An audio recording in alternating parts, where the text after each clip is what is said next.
22nd of December in the year 1990, but that didn't stop Von Taylor from kicking off the holiday early, as he sat by the tree pulling out gift after gift and opening them in front of an old VHS camera.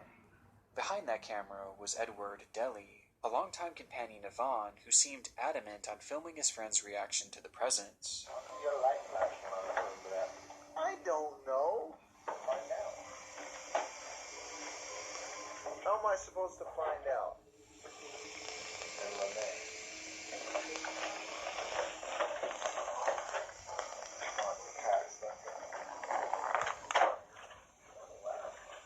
What is it? Baseball card.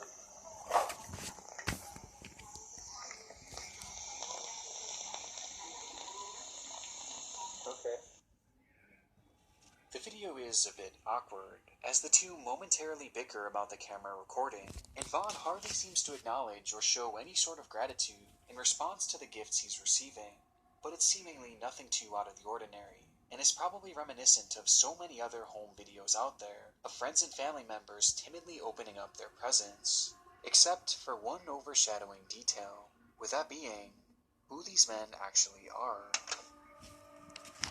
Before this video was taken, both Vaughn and Edward had served time in prison, Edward for arson and Taylor for aggravated burglary, and upon their release it was hoped that the two were now reformed and would be able to live more lawful lives, which could not have been further from the truth.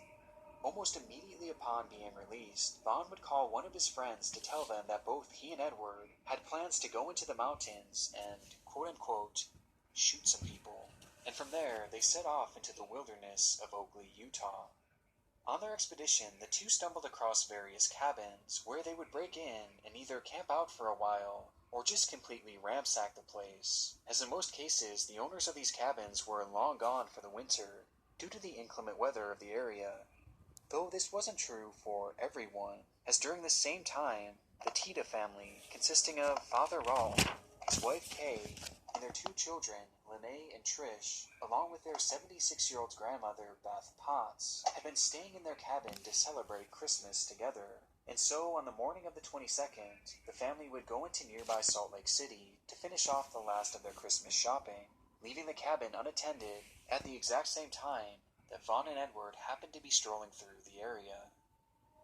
Upon breaking in, the two quickly recognized that whoever was living there had only just momentarily stepped away, and would be returning at the very latest by Christmas, as evidenced by the gifts sitting under the tree. And finding their first real opportunity to carry out their intended goal of murder, the two hunkered down and waited for the family to arrive back home.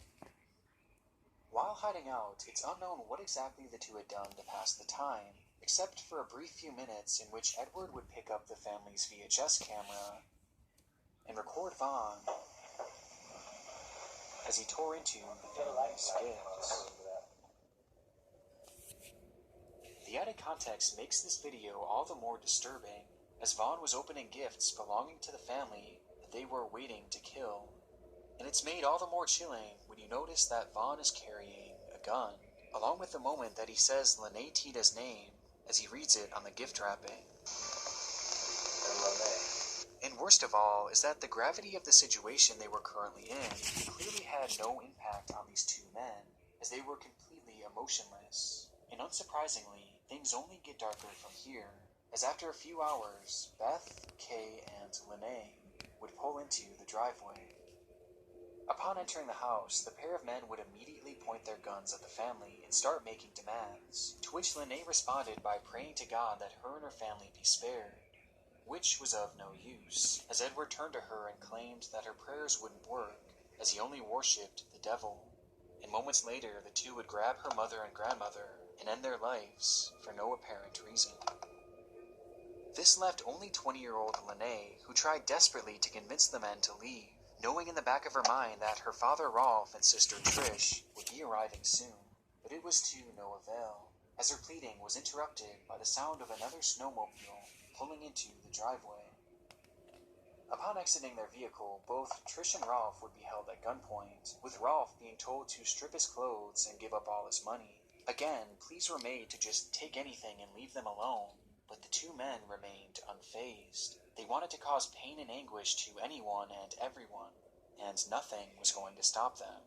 And so Vaughn pointed his gun at Rolf and pulled the trigger, striking the man in the face before delivering one final blow to the back of his head.